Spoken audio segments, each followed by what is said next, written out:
Bismillahirrahmanirrahim. Assalamualaikum warahmatullahi wabarakatuh. Innal hamdalillah nahmaduhu wa nasta'inuhu wa nastaghfiruh wa na'udzu billahi min shururi anfusina wa min sayyiati a'malina. May yahdihillahu fala mudilla lahu wa man yudlil fala hadiya lahu. Wa asyhadu an la ilaha illallah wahdahu la syarika lah. وأشهد أن محمدا عبده ورسوله لا نبي بعده. قال الله تبارك وتعالى في كتابه الكريم: أعوذ بالله من الشيطان الرجيم. يا أيها الذين آمنوا اتقوا الله حق تقاته ولا تموتن إلا وأنتم مسلمون. يا أيها الناس اتقوا ربكم الذي خلقكم من نفس واحدة وخلق منها زوجها وبث منهما رجالا كثيرا ونساء واتقوا الله الذي تساءلون به والأرحام إن الله كان عليكم رقيبا. يا أيها الذين آمنوا اتقوا الله وقولوا قولا سديدا يصلح لكم أعمالكم ويغفر لكم ذنوبكم ومن يطع الله ورسوله فقد فاز فوزا عظيما. أما بعد، إخواني وأخواتي في الله أعزل الله وإياكم. Malam hari ini kita akan membicarakan tentang salah satu tokoh dari tokoh-tokoh Islam. Beliau bernama Thabit ibn Qais radhiyallahu tabaraka wa ta'ala an. Thabit ibn Qais. Dan dengan belajar nama-nama tokoh-tokoh Islam, ini juga memberikan faedah kepada kita tentang pilihan nama yang bisa kita berikan untuk putra-putri kita. Dengan membaca, mempelajari tokoh-tokoh Islam, kita menjadi banyak referensi nama-nama para pejuang-pejuang Islam. Karena terkadang para orang tua yang baru memiliki anak biasanya atau terkadang kebingungan ingin memilih nama untuk putra-putra mereka atau putri mereka. Dengan kita mengkaji, kita semakin banyak referensinya. Ya. Ada bernama Usaid, ada bernama Thabit. Nama-nama yang memang kurang populer di tengah-tengah kita. Ya. Terkadang juga sebagian dari kita ingin mencari nama yang tidak populer. Nama yang tidak populer, tapi masih memiliki makna yang baik, memiliki makna yang bagus. Salah satunya bisa kita namakan putra-putri kita atau putra kita dengan nama Thabit. Thabit ibn Qais. Thabit itu artinya orang yang teguh. Orang yang punya keteguhan. Thabit. Dia tetap teguh. Tentu keteguhan di sini dalam konteks kebaikan. Teguh memegang prinsip. Teguh memegang ajaran agama Allah Subhanahu wa ta'ala. Teguh memperjuangkan agama Allah. Sibat. Dia terus berada dalam keteguhan. Thabit bin Qais radhiyallahu tabaraka wa ta'ala an, sesuai dengan namanya.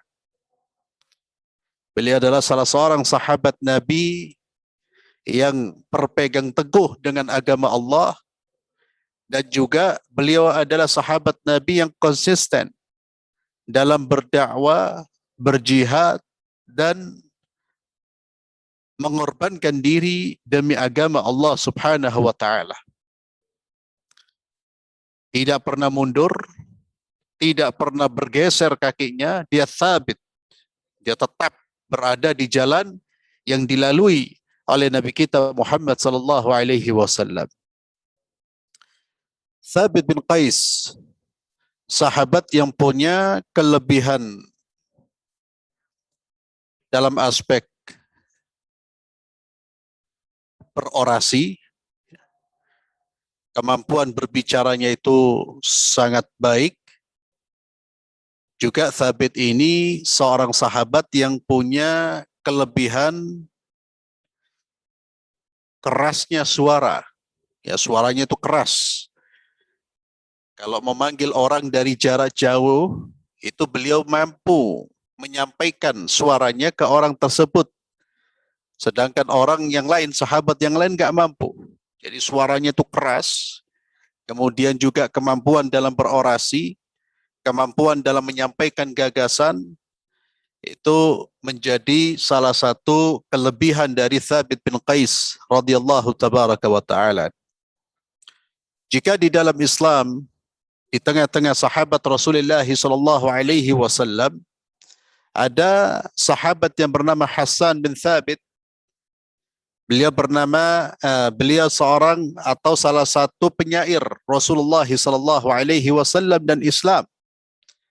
Sedangkan Thabit bin Qais adalah jubirnya Rasulullah sallallahu alaihi wasallam dan Islam.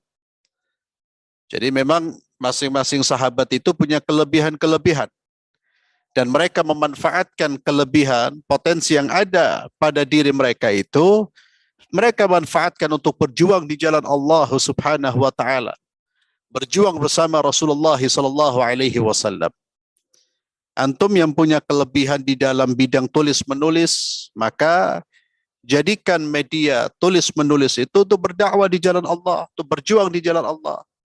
Yang punya kelebihan kemampuan berbicara, berorasi, gunakan untuk berdakwah di jalan Allah Subhanahu wa taala, tidak hanya untuk sekedar berjual atau jualan atau berbisnis, tapi gunakan juga untuk mengajak manusia menuju agama Allah, untuk menjalankan agama Allah Subhanahu wa taala.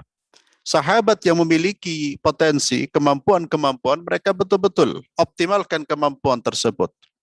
Mereka maksimalkan kemampuan tersebut untuk berjuang di jalan Allah. Pada tahun kedatangan para utusan dari berbagai penjuru, utusan Bani Tamim tidak ketinggalan datang ke Madinah dan mengatakan kepada Rasulullah sallallahu alaihi wasallam, kami datang untuk menunjukkan kebanggaan kami kepada engkau. Maka izinkanlah kepada penyair dan juru bicara kami untuk menyampaikannya. Rasulullah sallallahu alaihi wasallam tersenyum.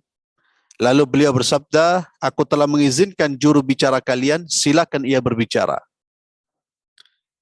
Jubir mereka, Utarid bin Hajib, berdiri dan mulai membanggakan kelebihan-kelebihan kaumnya.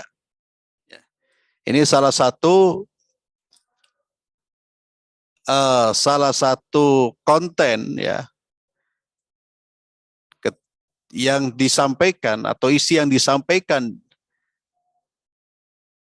ketika mereka menunjukkan kelebihan ya, syair mereka, kemampuan bersyair mereka, itu orang-orang Arab salah satu kontennya adalah memuji-muji kabilahnya, memuji-muji kaumnya, menunjukkan keutamaan dan kelebihan dari kaumnya.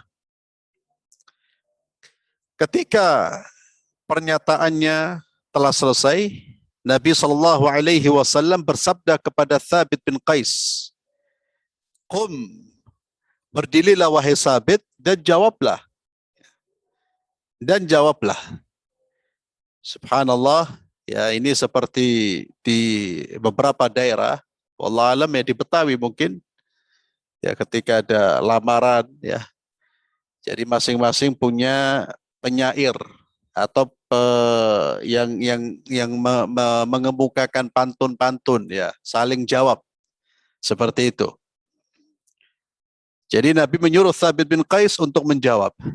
Thabit pun bangkit lalu berkata, dia menjawab, Alhamdulillah, ya segala puji bagi Allah Subhanahu wa taala Ya, ini terjemahannya, segala yang ada di langit dan bumi adalah ciptaannya, dan titahnya telah berlaku padanya, ilmunya meliputi kerajaannya, tidak ada sesuatu pun yang telah terjadi kecuali dengan karunia-Nya, kemudian dengan kehendaknya, dia menjadikan kami sebagai imam dan memilih dari makhluknya yang terbaik seorang utusan, yang paling mulia keturunannya, paling benar kata-katanya, dan paling utama kedudukannya. Kitabnya diturunkan kepadanya dan dipercayakan kepadanya di atas makhluknya. Itu berarti adalah pilihan Allah dari yang ada di alam ini. Ini tentu terjemahannya tidak seindah bahasa Arabnya. Jadi susunan kata-kata yang indah itu di dalamnya ada ajakan untuk memeluk agama Allah, untuk beriman kepada Rasulullah SAW. Thabit memberikan penjelasan siapa Tuhan yang kita sembah, ya, dan siapa utusan yang diutus oleh Tuhan yang kita sembah, dengan kata-kata yang indah. Kemudian ia menyeru manusia agar beriman kepadanya. Thabit melanjutkan, ya. Kemudian ia menyeru manusia agar beriman kepadanya. Ia di sini adalah Sayyidina Muhammad sallallahu alaihi wasallam. Sehingga orang-orang muhajirin dari kalangan kaum dan kerabatnya pun beriman. Mereka adalah orang-orang yang termulia keturunannya dan yang paling baik amal perbuatannya. Setelah itu, kami orang-orang Ansar adalah yang pertama menyambut seruannya. Kami adalah pembela-pembela agama Allah dan pendukung Rasul-Nya. Ini jawaban dari Thabit bin Qais. Ya. Maka Thabit pun memberikan atau menyampaikan orasi yang tujuannya adalah mengajak manusia ke jalan Allah Subhanahu wa taala. Maka di sini beliau menjadikan keahliannya bukan untuk menyombongkan dirinya, bukan untuk menunjukkan keistimewaan dirinya, tapi dia gunakan sebagai sarana dakwah di jalan Allah Subhanahu wa taala. Thabit pun ikut berjuang bersama Rasulullah sebagaimana sahabat-sahabat Rasulullah yang lain. Ketika mereka beriman, berbaiat di hadapan Rasulullah sallallahu alaihi wasallam, maka mereka pun tidak akan meninggalkan jihad bersama dengan Rasulullah sallallahu alaihi wasallam. Di zaman Rasulullah, yang meninggalkan jihad bersama Nabi hanyalah orang-orang munafik. Dari kalangan orang-orang yang mengaku Islam, yang meninggalkan jihad bersama Rasulullah sallallahu alaihi wasallam hanyalah orang-orang munafik. Adapun orang-orang beriman, mereka terus berjuang bersama Rasulullah sallallahu alaihi wasallam dengan kemampuan yang mereka miliki, dengan potensi yang mereka miliki. Thabit ikut bergabung dalam perang Uhud bersama Rasulullah sallallahu alaihi wasallam dan juga peperangan-peperangan penting sesudah itu. Pengorbanannya menakjubkan, bahkan sangat menakjubkan. Dalam setiap peperangan menumpas orang-orang murtad, ia selalu berada di barisan terdepan, membawa bendera Ansar dan menebaskan pedang yang tidak pernah tumpul dan tidak pernah berhenti. Yani terus dia berjuang bersama Rasulullah sallallahu alaihi wasallam sampai dia berjuang di zaman Khalifah Abi Bakar. Dia ikut berjuang untuk menumpas gerakan nabi palsu yang dipelopori oleh Musailamah al-Kadzab yang menyebarkan ajaran yang menolak kenabian Nabi Muhammad SAW dan mengangkat dirinya sebagai seorang nabi. Mereka ingin mendirikan kekuatan, mendirikan kekuasaan. Ditumpas oleh Sayyidina Abi Bakar radhiyallahu tabaraka wa ta'ala. Dan perang melawan mereka ini sangat dahsyat sekali. Dan Musailamah al-Kadzab, ya, disebut al-Kadzab karena dia adalah pendusta. Siapapun yang mengaku nabi setelah Nabi Muhammad sallallahu alaihi wasallam huwal kadzab. Dia adalah pendusta. Musailamah, dia mengaku nabi. Dan subhanallah banyak manusia mengikuti orang tersebut. Yang jelas-jelas tersesat, yang jelas-jelas sesat. Dan demikianlah keadaan manusia sampai hari ini. Kita lihat ada orang-orang yang mengaku nabi. Bahkan orang-orang yang gak punya apa-apa, gak bisa apa-apa mengaku nabi. Toh masih ada pengikutnya. Ada yang mengaku sebagai malaikat. Ini lebih gila lagi. Mengaku sebagai malaikat. Malaikat punya anjing. Ya. Itu pun ada pengikutnya. Dan seterusnya. Ya. Dan itu terjadi di mana-mana di negara kita, di negara Timur Tengah. Banyak orang mengklaim dirinya sebagai nabi, ada yang mengklaim dirinya sebagai Imam Mahdi. Ya. Mereka mengklaim dirinya sebagai tokoh-tokoh tersebut yang sayangnya itu banyak orang-orang awam yang mengikuti mereka. Ya. Musailamah al-Kadzdzab pun demikian. Ini gerakan yang berbahaya yang kemudian ditumpas oleh Sayyidina Abi Bakar dan Thabit bin Qais, termasuk salah satu prajurit yang berada di dalam barisan pasukan Sayyidina Abi Bakar radhiyallahu tabaraka wa ta'ala dan wafatnya beliau pada perang tersebut. Thabit bin Qais radhiyallahu tabaraka wa ta'ala adalah orang yang sangat takut kepada Allah. Takut terhadap ancaman Allah. Takut terhadap teguran yang datang dari Allah subhanahu wa ta'ala. Hatinya selalu menjaga keridhaan Allah. Hatinya selalu menjaga keridhaan Allah. Dan beliau adalah orang yang sangat terpengaruh dengan ayat-ayat Allah. Di antara buktinya ma'asyiral muslimin, ketika Allah subhanahu wa ta'ala menurunkan surat Luqman, ayat yang ke-18, yang artinya sungguh Allah tidak menyukai orang-orang yang sombong dan membanggakan diri. Allah tidak menyukai orang-orang yang sombong dan membanggakan diri. Ketika Allah menurunkan ayat ini, dan Thabit bin Qais membaca ayat ini, Thabit pun menutup pintu rumahnya dan duduk menangis. Ia tetap dalam keadaan itu dalam beberapa hari, sampai beritanya sampai kepada Rasulullah sallallahu alaihi wasallam.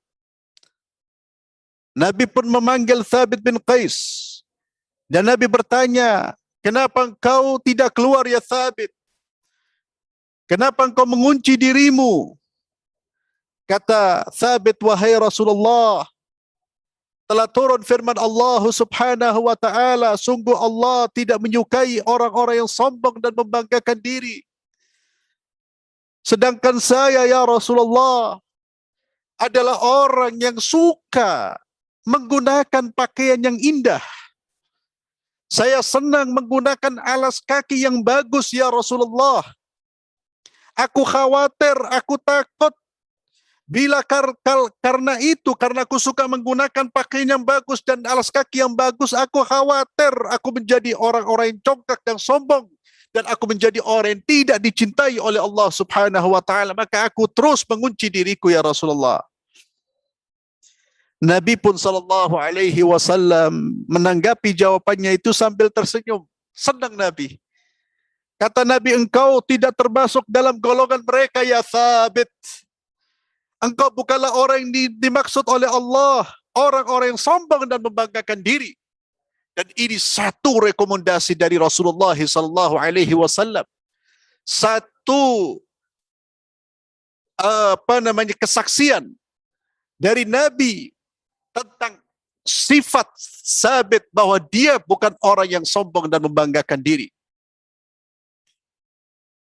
Sebaliknya, kata Rasulullah, engkau hidup dalam kebaikan dan engkau mati dalam kebaikan dan engkau akan masuk ke dalam syurga Allah subhanahu wa ta'ala. Allahu Akbar. Luar biasa. Dan kita lihat bagaimana pengaruh ayat-ayat Allah di dalam diri Thabit. Rasa takut Thabit terhadap murkanya Allah subhanahu wa ta'ala. Dan ini ikhwani fillah bisa kita teladani. Apa yang dilakukan oleh Thabit ini mari kita teladani. Bukan bisa, wajib kita teladani. Bacalah ayat-ayat Allah dengan perasaan, dengan keyakinan bahwa ayat itu turun untuk kita. Turun sedang mengoreksi diri kita. Turun sedang mengoreksi kehidupan kita. Dengan itu kita bisa mengambil hikmah pelajaran dari ayat-ayat Allah. Itu salah satu cara kita mengambil ibrah. Adalah tatkala kita merasakan bahwa ayat-ayat yang kita baca ini sedang berbicara kepada saya. Bahkan ketika Allah berbicara tentang umat-umat yang lalu, tentang umat Nabi Muhammad dan umat-umat sebelumnya, Allah sedang berbicara untuk saya. Allah sedang bercerita agar saya bisa mengambil pelajaran dari mereka sehingga tidak jatuh seperti perbuatan mereka. Thabit bin Qais membaca, berinteraksi dengan ayat-ayat Allah seolah-olah ayat-ayat itu. Bukan seolah-olah, dia yakin bahwa ini ayat-ayat tersebut adalah untuk dirinya. Dan dia khawatir. Subhanallah. Kita berulang kali membaca ayat-ayat Allah. Ala fala'natullah ala dhalimin. Ayat-ayat yang mengecam, melaknat orang-orang yang zalim, tapi berulang kali kita berbuat zalim kepada manusia. Kita membaca ayat Allah, wa qulu linnasi husna. Ucapkanlah perkataan yang baik, berulang kali kita baca, tapi berulang kali kita mencaci maki manusia. Kita membaca ayat-ayat Allah, agar kita menyambung hubungan tali silaturahim, agar kita menjaga hubungan silaturahim, dan ancaman terhadap orang-orang yang memutuskan tali silaturahim, tapi sedemikian banyak, sedemikian sering, bahkan berulang-ulang kita memutuskan tali silaturahim. Tidak ada pengaruh. Berbeda dengan Thabit bin Qais radhiyallahu ta'ala, yabki, dia takut dengan satu ayat ini kemudian membuat dia ketakutan. Allahu Akbar. Tidak hanya pada ayat surat Luqman. Ada satu ayat pula, satu ayat lagi yang kemudian membuat Thabit berbuat yang sama. Yakni firman Allah Subhanahu wa taala dalam surat Al-Hujurat ayat 2, di mana Allah Subhanahu wa taala mengingatkan hamba-hambanya agar tidak meninggikan suara melebihi suara Rasulullah sallallahu alaihi wasallam. Allah memanggil orang-orang yang beriman, janganlah kalian meninggikan suara kalian melebihi suara Nabi, dan janganlah kalian berkata kepadanya dengan suara keras sebagaimana kerasnya suara sebagian kamu terhadap yang lain. Nanti pahala segala amalmu bisa terhapus sedangkan kamu tidak menyadari.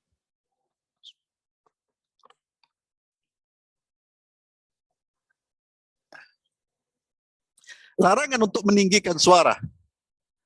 Dan itu meninggikan suara di hadapan Rasulullah sallallahu alaihi wasallam.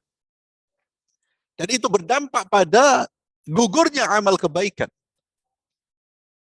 Dan Thabit ini punya suara yang keras. Seperti yang tadi saya sampaikan, suaranya itu keras. Ketika mendengar ayat ini turun, dia kemudian merasa ayat ini negur dia.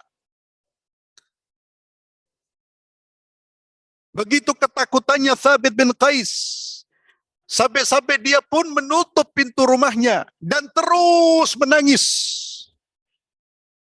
Ya Allah, kita berapa kali terancam dengan ayat Al-Quran. Wala buka, tidak ada tangisan wala syai'.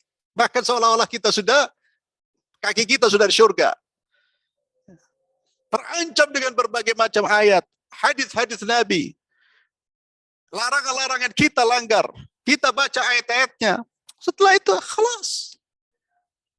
Thabit bin Qais berasa, ya Allah, ini saya ini.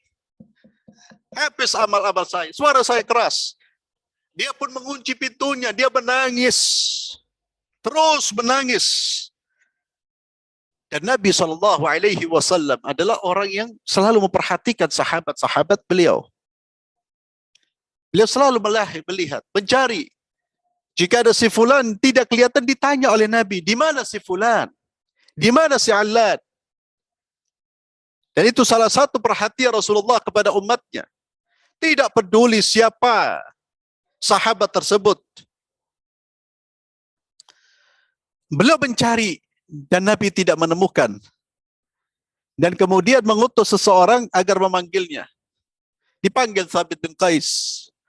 Dan ia pun datang menemui Rasulullah sallallahu alaihi wasallam. Nabi bertanya, ya Thabit, kenapa engkau tidak keluar seperti biasanya? Kenapa engkau mengunci dirimu? Thabit menjawab, ya Rasulullah, aku ini adalah orang yang bersuara keras. Dan aku pernah meninggikan suaraku lebih tinggi daripada suaramu, ya Rasulullah. Ini berarti amalku menjadi gugur dan aku termasuk penduduk neraka. Rasulullah sallallahu alaihi wasallam pun menjawab, engkau tidaklah termasuk salah seorang di antara mereka ya Thabit. Engkau bukan orang yang dimaksud di dalam ayat ini ya Thabit. Bahkan engkau adalah manusia yang terpuji di hadapan Allah. Ya Allah. Engkau akan berperang hingga gugur syahid. Dan Allah akan memasukkanmu ke dalam syurga. Rekomendasi dari Rasulullah. Kesaksian dari Rasulullah. Huwa min ahli jannah.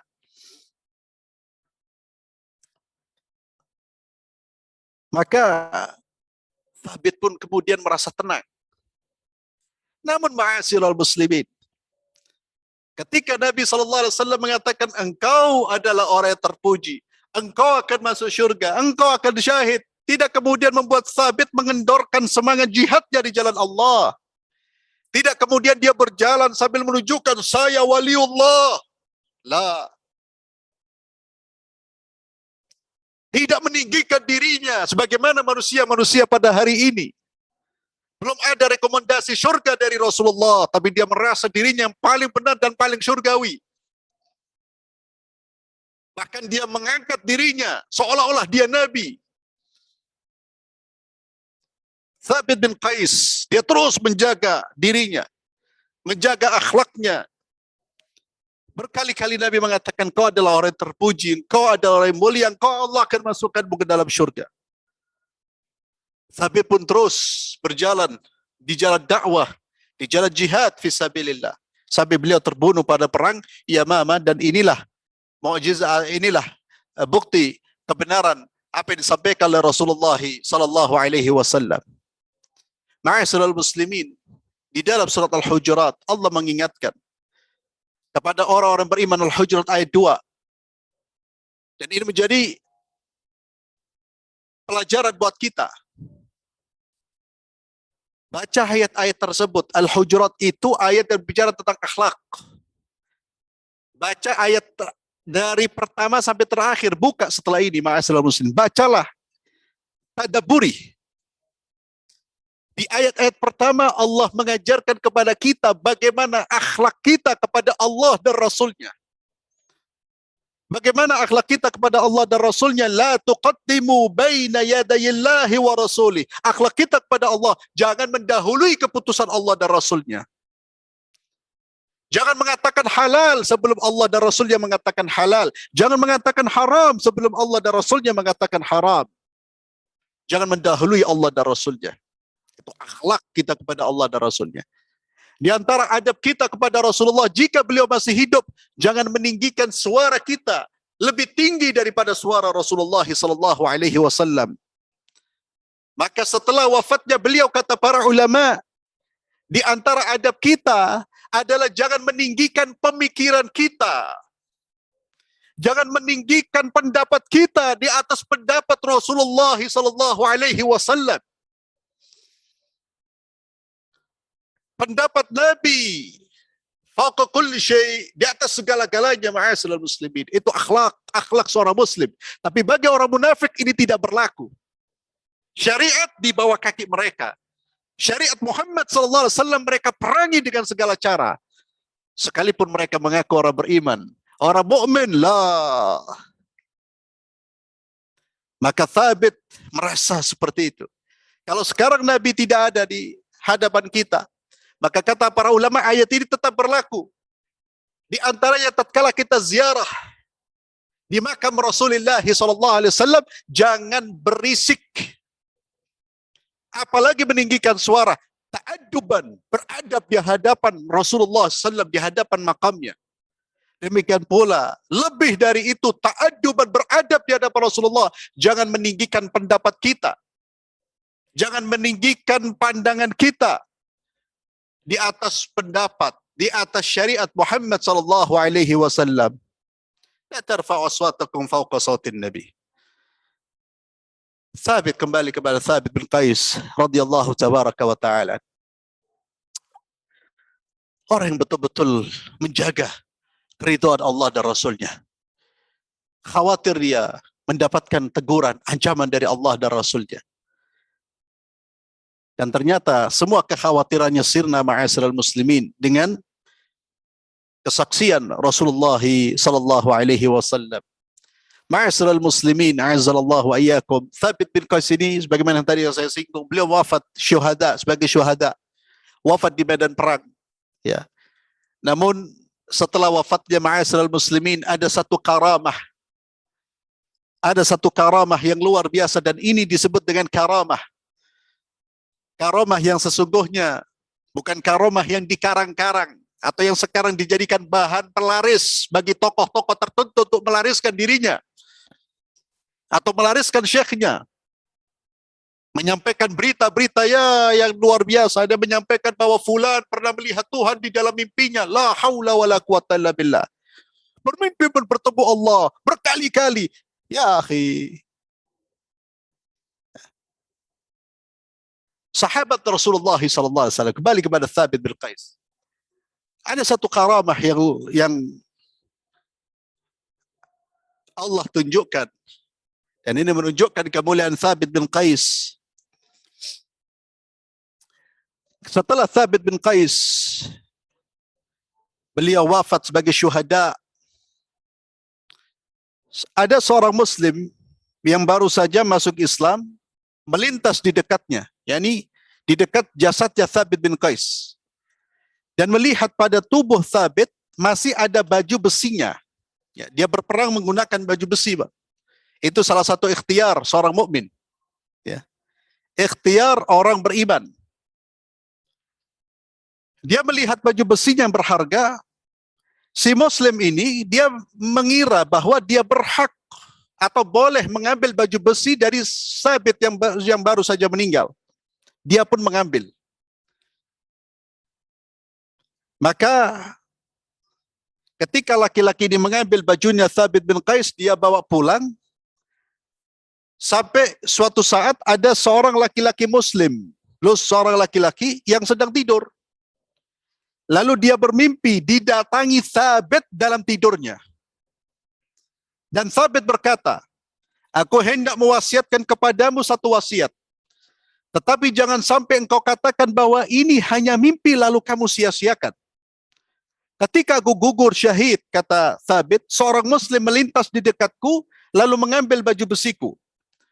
Rumahnya sangat jauh dan kudanya selalu dalam ikatan tali kekangnya. Baju besi itu disimpan dan ditutupi sebuah periuk besar.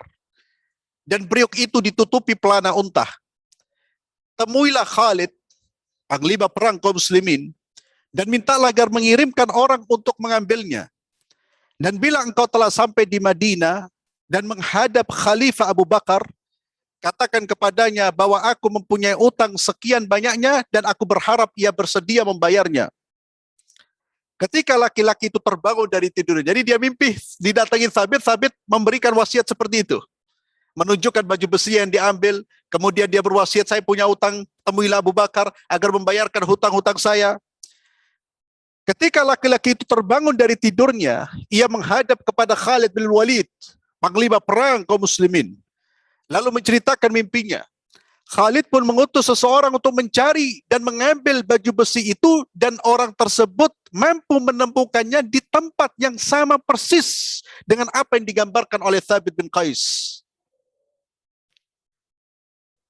Persis seperti yang digambarkan oleh Thabit bin Qais yang didengar oleh oleh seorang muslim yang bermimpi ini. Setelah kaum muslimin pulang ke Madinah, orang tersebut menceritakan mimpinya kepada Khalifah Abu Bakar. Beliau pun melaksanakan wasiat Thabit.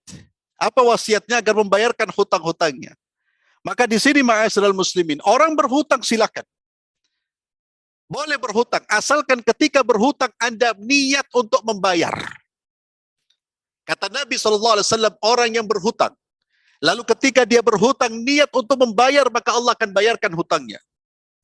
Yang berbahaya adalah ketika Anda berhutang, ada terbetik di dalam diri Anda untuk lari dari hutang tersebut, maka Allah murka dan Allah tidak akan membayarkan hutang Anda. Anda mati tidak akan masuk surga.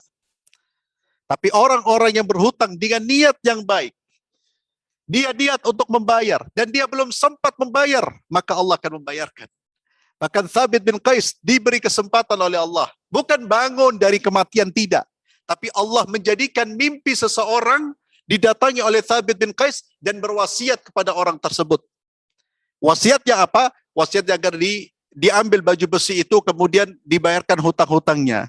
Maka Thabit bin Qais dikenal sebagai seorang sahabat yang mana bahkan satu-satunya sahabat yang berwasiat setelah meninggal. Satu-satunya orang yang berwasiat setelah meninggal. Karena tidak mungkin orang berwasiat setelah meninggal.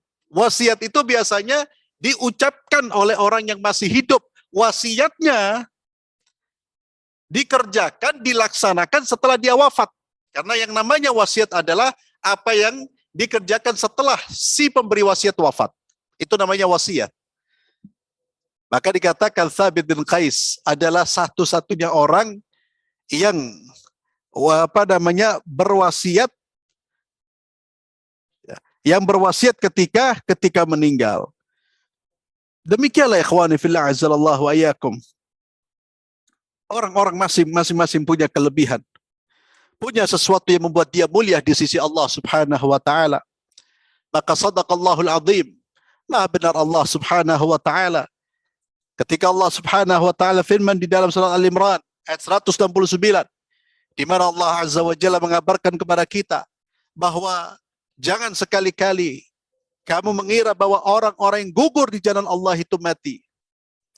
Bal ahya, mereka adalah orang-orang yang hidup di sisi Allah dan terus mendapatkan rizki mereka di sisi Allah Subhanahu wa taala. Para syuhada, mereka hari ini terus mendapatkan asupan rizki dari Allah. Mereka mendapatkan kenikmatan-kenikmatan di sisi Allah Subhanahu wa taala. Wa ja'alani wa ja'alana wa ja'ala, dan mudah-mudahan Allah Azza wa Jalla menjadikan kami termasuk para syuhada, orang-orang yang meninggalnya di jalan Allah karena Allah Subhanahu wa taala, orang-orang yang meninggalnya Allah ridha kepadanya. Allahumma khtim lana bi husnil khatimah ya rabbal alamin. Demikian yang bisa saya sampaikan ikhwani fillah. Azzallallahu wa iyyakum. Kita akhiri kajian di malam hari dengan doa kafaratul majlis. Subhanakallahumma bihamdik asyhadu an la ilaha illa anta astaghfiruka wa atubu ilaik. Assalamualaikum warahmatullahi wabarakatuh.